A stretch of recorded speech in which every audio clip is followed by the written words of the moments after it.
বিশ্বের সবচেয়ে প্রাচীন ও শুষ্কতম মৃত্যু উপত্যকা হিসেবে পরিচিত চিলির আতাকামা মরুভূমি। মাসের পর মাস যেখানে এক ফোঁটা বৃষ্টি হয় না, সেখানে হঠাৎ করেই জেগে উঠেছে রঙের এক অবিশ্বাস্য উৎসব। মরুভূমির বুকে ফুটেছে অজস্র বুনো ফুল, স্থানীয় ভাষায় যা পরিচিত ডেসিয়ার্তো ফ্লোরিডো নামে।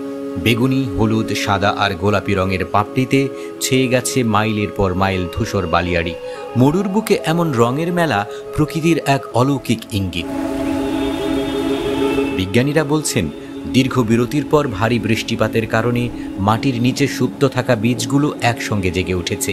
সেখান থেকে গাছ জন্মে ফুটেছে বাহারি রঙের সব ফুল। আতাকামার এই ফুলের মেলা যেন পৃথিবীকেই মনে করিয়ে দিচ্ছে মৃত্যু উপত্যকারও নিজস্ব এক জীবন আছে, যা সঠিক সময়ের অপেক্ষা করে। আটাকামা মরুভূমিতে সাধারণত প্রতি 5 থেকে 7 বছর অন্তর সেপ্টেম্বর থেকে নভেম্বরের মধ্যে, তখন চিলিতে বসন্তকাল, বড় বড় ফুল ফোটে। শুষ্ক মরুভূমিতে ফুলের গালিচা বোনার প্রস্তুতি এবছরও শুরু করে দিয়েছে প্রকৃতি।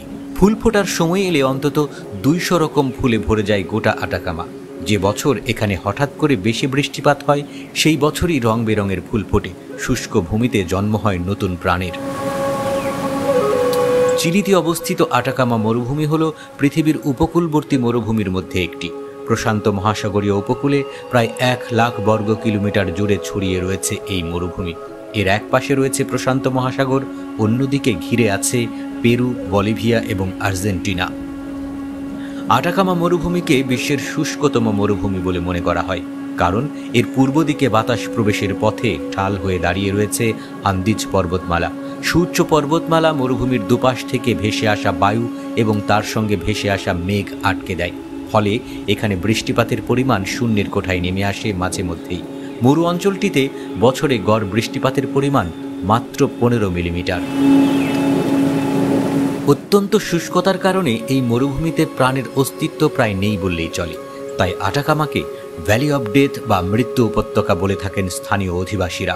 ফুলের চাদরটি উত্তরের টোটোরাল এলাকা থেকে এই অঞ্চলের দক্ষিণ প্রান্তে ক্যালেটা, চানারাল দে এসেইতুনা পর্যন্ত বিস্তৃত হয়ে থাকে।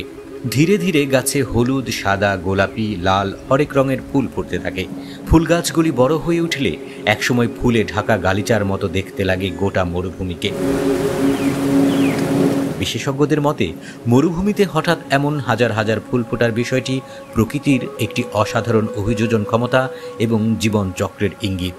এর মাধ্যমে প্রকৃতি বোঝাতে চায় যে সবচেয়ে প্রতিকূল এবং শুষ্ক পরিবেশে জীবন টিকে থাকতে পারে এবং উপযুক্ত পরিবেশ পেলে তা জেগে ওঠে। এটি আমাদের স্মরণ করিয়ে দেয় যে আপাত দৃষ্টিতে মৃত বা নিষ্ক্রিয় মনে হলেও প্রকৃতিতে প্রাণের স্পন্দন সব সময়ই থাকে।